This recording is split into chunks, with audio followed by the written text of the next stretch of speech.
Is your HP printer showing no ink, even though there's ink in the cartridge? This issue is often caused by clogged nozzles or outdated firmware. In today's video, I'll show you how to clean the nozzles and update the firmware. But first, gather a few supplies, such as warm water, tissues, and a syringe. And if you need one-on-one support, you can call us at the numbers displayed on the screen. Otherwise, stick with the video and let's get started. Before we start this step, we request you to join our YouTube channel and support us. You can be a part of our growing family where millions come together to learn, solve problems, and stay up to date. Method 1. Clean clogged nozzles. Power off your printer. Unplug the power cable from the back. Carefully open the front cover and the ink cartridge access door.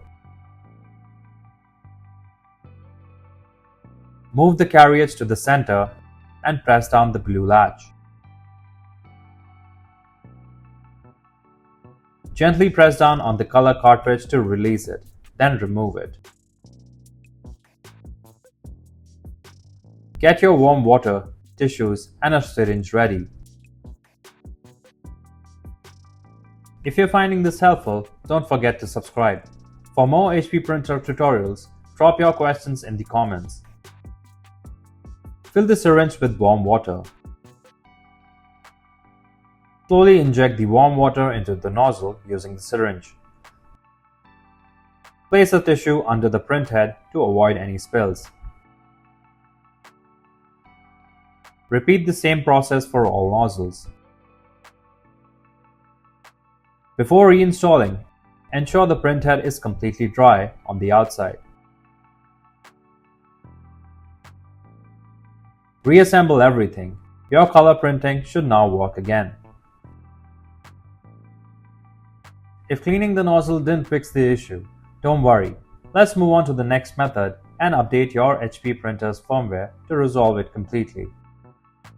Method 2. Update printer firmware. Make sure your computer and printer are connected. Open your browser and visit the HP support website to find your latest drivers. Go to the Software and Drivers section and select Printer as your product type. In the Identify Your Printer field, enter your printer model to locate your device. Scroll down to the Firmware section and download the latest update available. Once downloaded, open the file and follow the on-screen instructions to start the installation. If your network printer doesn't appear, use a USB cable to temporarily connect your printer to the computer. Wait for about 20 seconds and then click Refresh. When the printer status shows Ready, select the checkbox next to it. Click Update to begin the firmware update. Wait for the process to complete. Your printer firmware will update automatically. If you like our content, give us a like. And if you want to learn more, subscribe to our channel. You can also visit Printer Tales or call us on the following contact numbers. If you think we haven't covered your printer yet, you can let us know in the comments section.